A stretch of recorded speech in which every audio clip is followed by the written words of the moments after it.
In theory, it's possible to benefit from the experience of a person who warned in 1993 that Nosferatu's gang was out for revenge for Auschwitz.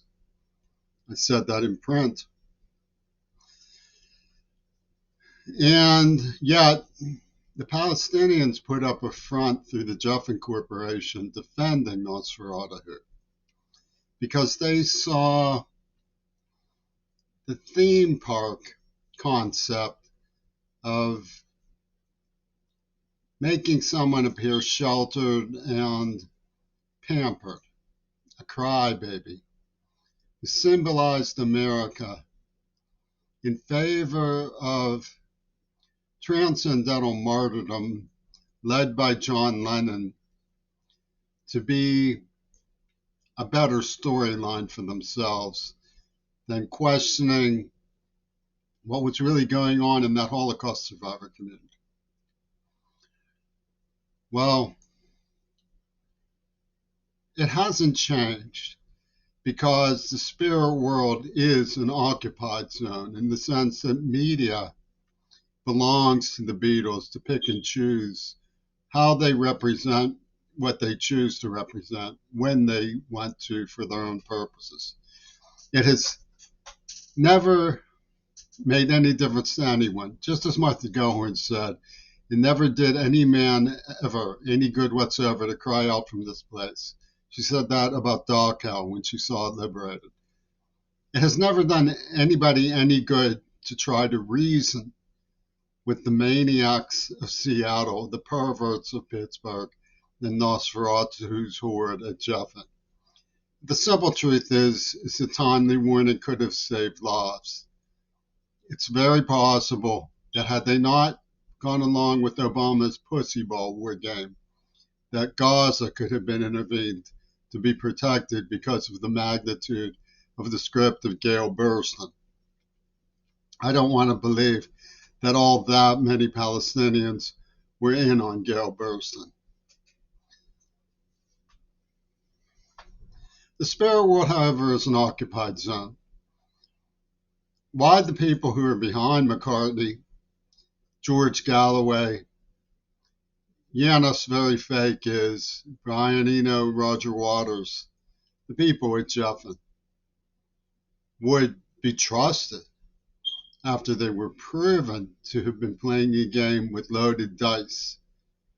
In other words, you can see the neuroplasm they implanted in a deaf person. It's important to remember that I'm deaf. You can see it now. They used it for all it was worth, making a threadbare cock and bull monger with no truth to it whatsoever about yours truly in order to capitalize on the storyline that could have saved Gaza if Seattle perverts weren't too busy building momentum for museum thieves, pappy killers. I tried to reason with the people of Palestine, and I shall continue to try to reason with them. It doesn't look like it's going anywhere. What they have is a fallback position. It's a position staked out by Owen Jones, that Reagan would not have gone along with such a thing. Reagan did go along with such a thing by even the telling of the Jeffin Corporation. According to Penis Gabriel, he's the one who broke it to Reagan.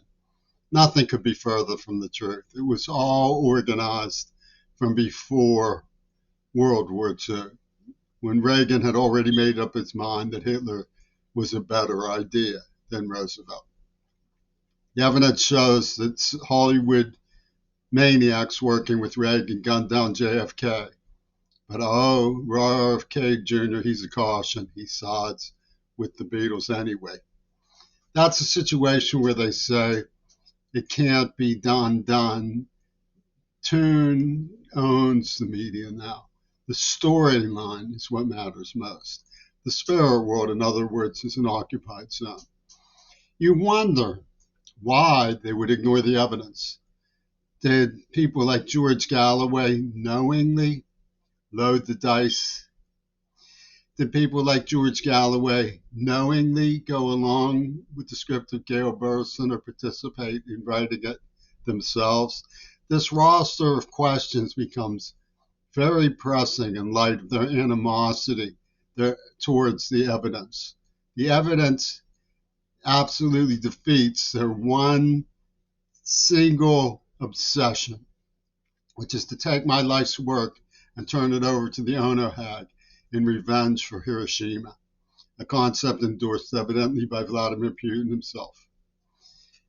They despise the idea of paying someone who they slaved, lied to, and tortured for their work and their injuries. Yet they call themselves the Workers' Party.